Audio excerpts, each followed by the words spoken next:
All right. Hello, everyone, and now welcome to a game between Fly versus Th000. Both of them are gonna be Orc. I believe Th000 is the red player. Let me double check the names just to make sure. Let's take a look. Yes. No. Fly is RW. So is this RW? Yes, this is RW. I'm gonna go ahead and swap there. So Fly is the red RW. Th000 is blue over here, and both sides opening up with Altar of Storms and Orc Burrow. Let's hope it's not double Blade Master. Oh yeah. First of all, Th000 playing Orc. Th000 chose random. And ended up getting Orc in this matchup. I am sure if Th000 knew that he was going to be playing up against Fly, he would have chosen his main race. What his main race is now, I really don't know. There must have been this massive human exodus of players. And I remember for a while that human was like the go-to race, right? Like Infi, Sky, Th000, all of the main Chinese players were playing human. Now the question, some people were saying like, and here's a good question to ask in real-time strategy game: are people playing or playing a particular race because it is the best race? And then therefore it's artificially higher, or are the best players just winning and therefore it's artificially inflating the win rates of that particular race, and so on and so forth. That's one of the reasons why balancing a game like WarCraft 3 and StarCraft 2 is so difficult. You don't know if it's the experience, the players, or the actual units themselves that are causing the imbalance. It is going to be a Shadow Hunter going up against a Farseer. So in an Orc versus Orc mirror match, we are seeing two different heroes, and neither of them are going to be the Blade Master. Definitely looking forward to what these people are going to be bringing to the table. All right, Lightning Shield quickly being cast onto that Farseer right there. You can see extra bit of damage. That Farseer trying to maximize that damage across multiple units. And let's take a look. Is the Farseer going to be able to back away? Yes, backs away, gets the extra damage there once more. Going to be able to back away from these remaining units. And by doing exactly this, he's actually able to creep out very, very fast. The abuse or the use of Lightning Shield from creeps has really changed the way that some people play maps. I mentioned it in an interview. It has not been released yet, but how a Lightning Shield is cast on units and on these particular maps, it's a balance of the map and the creep, but it's also perhaps going to be an additional balance considering how the AI is going to work in WarCraft 3 Reforged. Even if you have all of the units attack the same, and all the spells, all of the animations are the same, WarCraft 3 is one of the few real-time strategy games where there are computer-controlled units that actually make a difference and an impact on the game. If all of a sudden in WarCraft 3 Reforged, Lightning Shield is not cast in the way that the players are expecting, all of a sudden that's going to shift the meta away from Shadow Hunter first, and things like that. All right, let's head back off to the north. All right, in terms of religion, I generally want to shy away from religion talk. Religion and politics on Twitch have been known to be very, very bad. So if we can shy away from that, let's go ahead and do that. Anyways, back to the game itself. Farseer going to go ahead and engage Healing Wave, unable to save that Forestral Shadow Priest, as the Farseer is ending up getting surrounded and taking a lot of damage by that Lightning Shield as well. All right, Spirit Wolves coming back out to engage once more. Let's take a look at this. Well, purposely, the Grunt is trying to get into harm's way to try to get away, but ends up taking a Hex to the back, and that poor little Grunt could end up getting taken down. Shadow Hunter also taking a bit of damage. This one Grunt, that damage is just so long. As we're taking a look at this, Shadow Hunter down to 108 hit points, now rising back up. Oh, please, I never had to have a moderator on my channel. Please don't make me not be able to interact with you guys. It's been a lot of fun being able to cast and also get your information and your thoughts and insights as well. I know it comes across as funny, but you know, I don't want to get this all banned up. All right, let's take a look at this. Shadow Hunter now trying to put some pressure onto the Spirit Wolves. Spirit Wolves will be backing up again. Let's take a look back across over here. We are attacking the tier 2 Stronghold here. Meanwhile, Stronghold as well. I don't see a second hero as of yet. We are going in for Tauren Totems and Bestiary.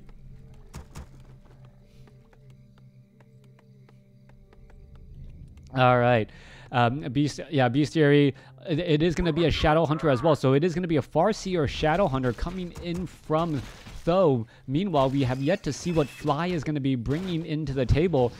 Solo Shadow Hunter is not that common. But then again, Serpent Wards have become much more powerful as of late. Grunts now being brought over to try to take down these Orc Burrows, perhaps supply block the opponent.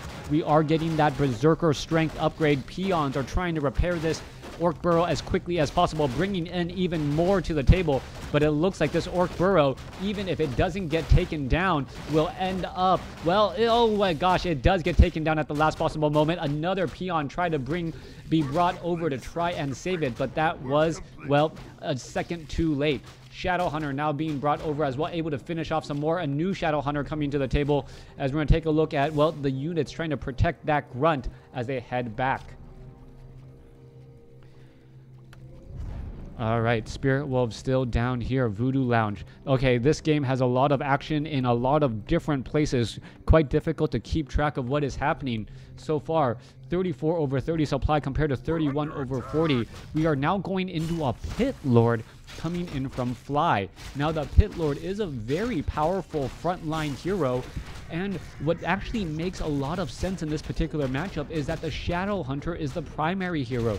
The Shadow Hunter being a primary hero, you want a lot of, well, healing to be going on in order to get out ahead. However, we've already seen Fly lose one Grunt in this creep camp. These Enforcers are actually rather difficult to take out because of, because of their evasion. A little bit more swiping happening along the way. There is a Tome of Intelligence. Shadow Hunter most likely going to pick that up to try to get a little bit more experience. Please do so.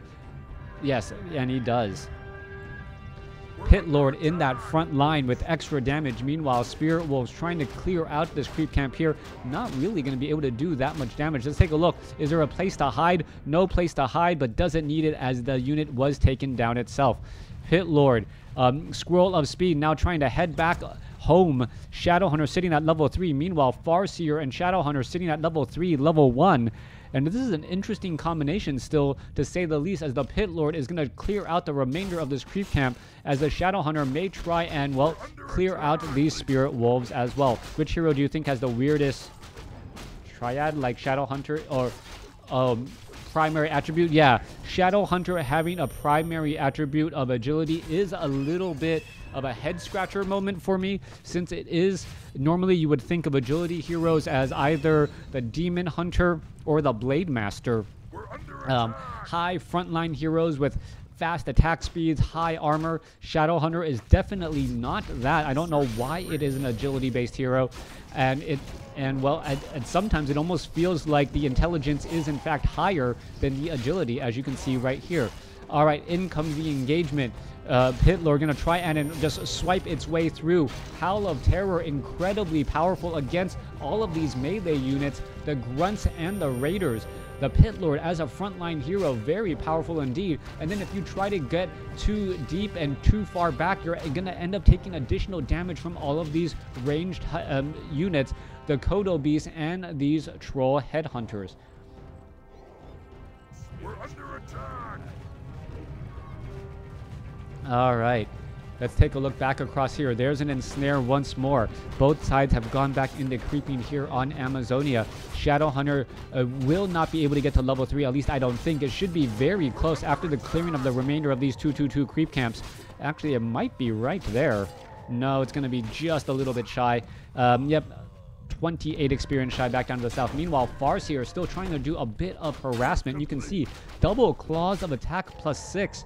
And that's going to make the Farseer damage, well, much higher than you would normally expect. Normally, you don't think of the Farseer auto attack as something you need to be afraid of. And sometimes you can miscalculate based upon not knowing the items of your opponent's heroes. Thinking your opponent doesn't have enough mana because that blue bar is a little bit small, only to realize that it has a pendant of energy or a pendant of mana similar to, say, an archmage who looks like it's low on hit points, all of a sudden has extra hit points because of Pure Up of Vitality, or, you know, something of that nature, Belt of Giant Strength.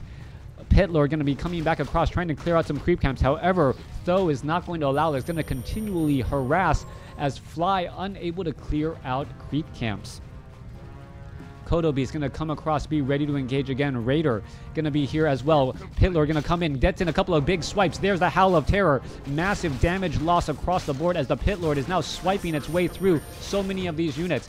The Troll Headhunter should really be finishing off this Kodo Beast. Once the Kodo Beast is down, well, once it gets taken down, wow, Scroll of Speed able to get away almost, as the one final dart able to hit it in the back. More damage coming across. Howl of Terror reduces the amount of damage. All of these units, you can see that -6 right there. Howl of Terror is only at level 1, but that is a massive damage reduction for that frontline unit. All right, Howl of Terror still making its way through, and it looks like Fly is just going to end up winning this battle because of the massive debuffs that are happening here. If you're able to hit 6 to 10 units, all of a sudden with that Howl of Terror, it is a significant drop in overall damage, and then that damage continues to swing even further. Even the Feral Spirit Wolves are getting affected here, but both sides are losing units left and right as the Spirit Walkers are now being forced to retreat back as well. All right, only a handful of units left by Fly. Meanwhile, Spirit Wolf's going to finish off some of those Troll Headhunters as well. Kodo Beast looks like it started to eat a Spirit Wolf. Not necessarily the most tasty or delectable meal at all, as it does, well, sometimes can just disappear. The Farseer, if it is concerned, can easily resummon those Spirit Wolves to prevent any additional experience to be given. Spirit Walkers now making their way back down. It's sometimes funny to see Shadowhunter running faster than four-legged heroes without boots of speed. Yeah. All right. Shadowhunter now making its way back down here. Pitlord, Shadowhunter, Kodo Beast, all here ready to go. It looks like Fly wants to clear out this creep camp, but it could turn into a potential creep jack here in just a second. Shadowhunter going to lose that Clarity Potion and that Healing Staff. Spirit Wolves are already in position, now ready to engage. Kodo Beast going to try to engage here. Pitlord trying to engage, needs to fall back as the Kodo Beast now taking some extra damage after being ensnared. Howl of Terror reducing the amount of damage heading across the board. Kodo Beast continuing to fight back and forth as the Howl of Terror, well, greatly reducing the amount of damage that all of those units are dealing. However, one still taken down. Critical strike still happening in play. Pitlord trying to fight its way back out. Spirit Wolves is continuing to swipe their way through as the Shadowhunter and, well, everything is just fighting back and forth here. All right, War of Attrition, 47 supply compared to 37. Th000 is coming out ahead. The Spirit Wolves are starting to do more critical strikes, and that is giving a big advantage there as the Shadowhunter now sits at level 4. Level 2 healing wave should be on the table, able to heal up some more units again. Meanwhile, Fly's only sitting at level 3, still trying to win out on these battles. You can see the Howl of Terror affecting so many units, greatly reducing the amount of damage as the units are slowly making their way back as well. Oh, a Spirit Walker trying to finish off another Spirit Walker, but a healing wave saving it at just the last moment. 37 supply compared to 46. This battle has been going on for far too long. Fly, I do not believe he realizes that he's actually in the losing end of this fight and still sticking around in these battles. All right, continuing the fight here. It looks as though, well, Th000 decides, you know what? I'm going to leave while I can. I've saved a whole bunch of my units. I can easily healing salve them all back up and then come back over and bring the fight once more. Let's take a look at this. Number of healing items going to be used here. But yeah, I do not believe Fly is going to be ready for the size of the army that's going to be coming back to haunt him. Brigands, all of these enforcers, all these units now heading their way back. Farseer shifting its way back down. Tho has a much larger army by 12 supply, and all of his units are pretty much going to get healed back up to full here in just a second. Raiders, oh, Shadowhunter, is it going to try and engage here? Yes, does find all of these units that are currently, well, shadow melded, going to clear all of this up. Shadowhunter will get to level 4, so will the Farseer. And with two heroes now sitting at level 4, should be enough to try and counteract Fly's 4 heroes as well.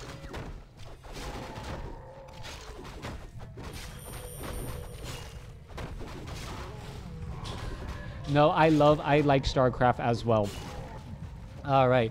Farseer, Raiders, all these units now making their way back out. It looks as though the Shadowhunter wants to pick up some additional items, needs a Clarity Potion. You always want to be maxed out on mana on that Shadowhunter, waiting for it. There it goes. As we're looking at the Farseer in position here, Spirit Link getting cast across as well. Shadowhunter perhaps waiting on a healing salve, no, a potion of mana for that follow-up fight here. 50 supply compared to 46. It looks like Fly has been able to catch up to the overall supply, but who has the better items? Potion of Invulnerability on that Pit Lord, making that frontline hero that much more powerful. Shadowhunter now with a Sobi Mask. Fly may have been able to reverse it now. Machine learning AI being awesome. Yeah, did Google's DeepMind StarCraft AI, yeah, I did see that. Some really intelligent play there, as we're now going to see some ensnares. Kodo Beast forcing a stationary, a mobile army to be stationary. That's one of the beauties of ensnare. If you're able to ensnare a unit, well, it kind of forces the engagement to happen right there. All right, going to go into that engagement right there. However, Fly's going to Howl of Terror, or he should Howl of Terror. Not quite sure why he hasn't as of yet. Maximum damage. There's the Howl of Terror now, as the Kodo Beast is going to try to get focused down. All right, Chain Lightning. That Kodo Beast does get taken down there. Grunts also falling both sides, suffering heavy casualties as well. 47 casualties. Yeah, my wife making fun of me in the background now, as Kodo Beasts are now engaging now, commenting on everything. Farseer going to try to engage here. Does have a Scroll of Healing to try to, yes, offset and use that Spirit Link to its maximum efficiency. 44 compared to 41. Another Kodo Beast could get taken down, and there it goes. One Kodo Beast is all that is left. That is Tho's. It is trying to stay alive. That extra bonus damage is absolutely key to try and counteract all of that Howl of Terror, but the constant ensnares keeps it stationary for quite some time. Blitz, Shelter, yeah. All right, continuing to engage here. Raiders now going to rejoin in on the fight. Ensnare and Hex onto the Farseer. Farseer in a bit of trouble trying to fight its way through. 41 compared to 37. Fly has a slight advantage right now, but both sides, this battle could go either way. More ensnares. Retreats are underway, as you see that Pit Lord still with that Potion of Invulnerability taking down that low hit point Raider. 41 supply compared to 38. Fly with that Pit Lord, Gloves of Haste, extra bonus damage has really been turning the tides of this battle. The Howl of Terror cannot be understated in this matchup. And the fact that it was a Shadowhunter into this Pit Lord, giving that Pit Lord better longevity and better durability in the fights, has been absolutely key. The Pit Lord sitting at level 4, you can see that cleave, how much damage it is doing. Howl of Terror is also acting as a debuff, also keeps the Pit Lord able to stay alive in that front line spot. Shadowhunter, Farseer making its way back down. Fly needs to regain whatever advantage he has had earlier. He is at Fortress, but he isn't going for a third hero. Normally, you would go for perhaps going for Tauren. Oh, you know, Spirit Walker Mastery training. All right. So if we go into Taurens, perhaps Taurens would be enough. Pulverize, dealing a lot of damage to the Raiders. And, well, the Tauren are very powerful frontline units. Gold mines sitting on, what is that, 142, about 3 minutes and 2 minutes left of mining. So no one has set up expansions as of yet. I take that back. Fly is underway, about to set up an expansion. Meanwhile, it looks like Tho is not going to be expanding. He's hoping that the additional gold he saves by not expanding will be enough of a victory here. All right, trying to come in with the flank. Units are coming in from the side as well. Howl of Terror should be cast here in just a moment. There is some swipes as well. You can see how much damage is getting absorbed across multiple units, but the Howl of Terror has not been cast.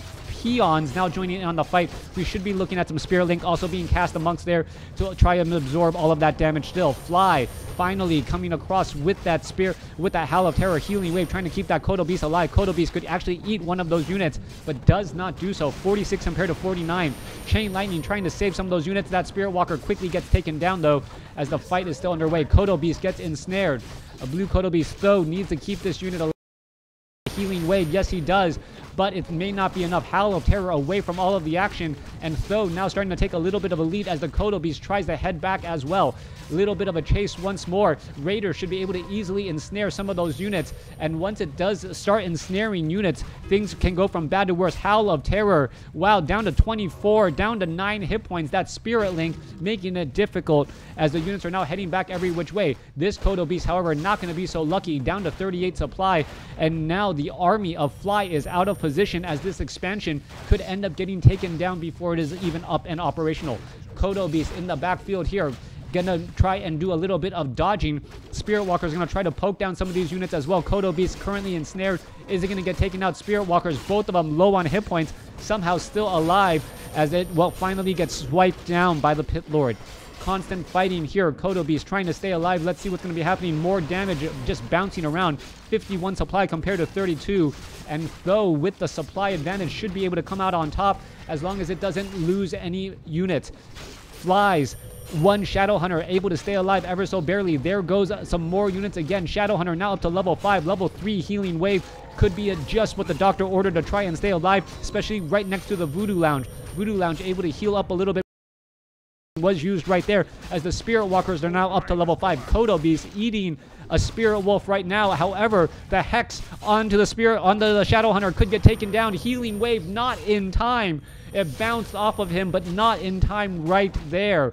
Fly now in serious trouble. A solo Pit Lord trying to save the rest of its remaining units. That one Shadow Hunter could have been the difference as we're looking at Fly continuing to just battle this up here. All right, Spirit Walkers with mastery training, they are getting resurrected. Spirit Walkers are now making their way back off to the north, and I just realized that this expansion was actually Th000's. All right, coming back across here, Spirit Walkers continuing to engage. 52-point critical strike, dealing massive damage as the units are now trying to head back every which way. Raiders now trying to head back as well, as we're going to look at Th000 with this Voodoo Lounge able to heal back up and be ready to go here in just a moment. What you see is what you get. Gold mines are now mined out on, well, nope, take it back. Only 30 gold left in that gold mine here. Fly sitting at 26 supply. Spirit Wolves are just constantly harassing right here. And, well, how much damage can they really do? Spirit Walkers, well, this is just unfortunate that the Shadow Hunter wants to get away and hide. It wants to heal back up, unable to do so because the Spirit Wolves are invisible while moving. And as long as they are not attacking. All right, Farseer here, ready to engage. Th000 looks like he has the upper hand. The invisible Spirit Wolves able to stop any serious healing. Howl of Terror, but it's not going to be enough to save that Shadow Hunter. It gets taken down. One Pit Lord is all that is left, but Th000 comes away with the victory. Thanks for watching. Thanks for listening. Hope you guys enjoyed it.